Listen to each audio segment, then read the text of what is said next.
Bismillahirrahmanirrahim. It's me Sayyid Muhammad Hassan Azhar from mathemath.com. Let's start with question number 3 of exercise number 1.3. The statement of this question is if A, यानी हमारे पास कुछ matrices दिए हुए हैं यहाँ पे.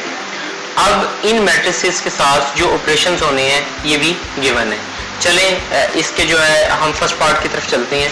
अगर आप यहाँ पे देखें तो इसमें सिर्फ इतना सा गिवन है कि जो हमारे पास मैट्रिक्स A है इसमें हमने एडिशन करनी है 1 1 1 1, यानी एक इसी तरह का एक मैट्रिक्स है और इसके भी 4 एलिमेंट हैं, A के भी 4 एलिमेंट हैं, इसके भी 4 एलिमेंट हैं, इनकी एडिशन करनी है.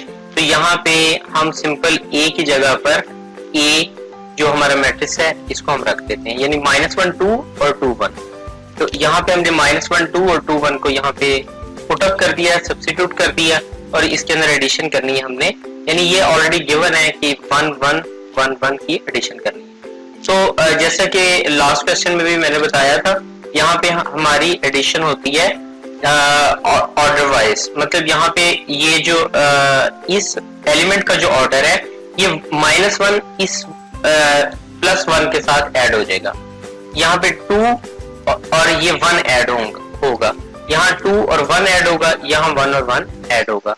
तो इनकी एडिशन बड़ी सिंपल है. ये इसी तरह से हमने एडिशन इसकी की कि ये -1 + 1 0 आ जाएगा, 2 + 1 3 आ जाएगा, 2 + 1 3 आ गया और 1 + 1 हमारे पास 2 आ जाएगा. बिल्कुल इसी तरह से इसका सेकंड पार्ट है. इसके अंदर यहाँ पे b + -2 और 3 है. यहाँ पे हम जस्ट b की वैल्यू को पुट करते हैं. b हमारे पास गिवन है 1 और -1.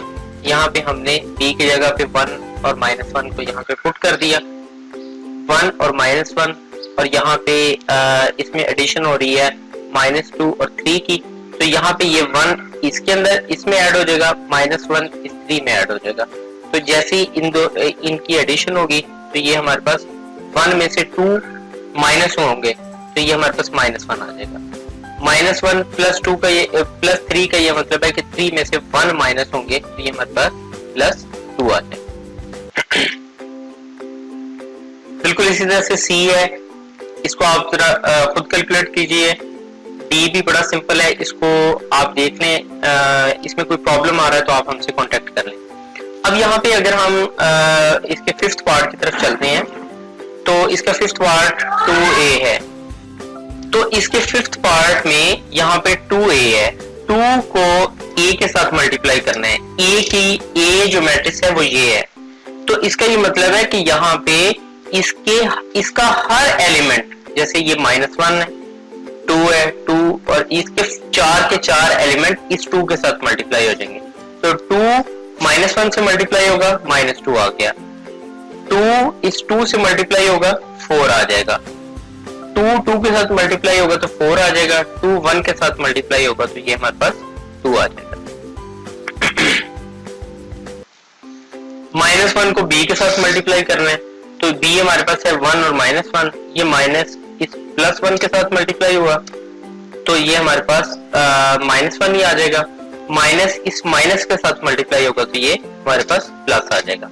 एक चीज याद रखें यहाँ पे बड़ी सिंपल है कि जब 2 इक्वल साइन मल्टीप्लाई होते हैं तो उसका आंसर हमेशा प्लस आता है, और जब 2 ऑपोजिट साइन मल्टीप्लाई होते हैं तो उसका आंसर हमेशा माइनस ही आता है.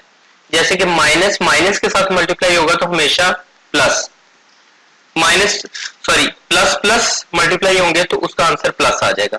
लेकिन अगर आप माइनस को प्लस के साथ मल्टीप्लाई करेंगे तो उसका आंसर माइनस आएगा, प्लस को माइनस के साथ मल्टीप्लाई करेंगे तो उसका आंसर भी माइनस ही आएगा.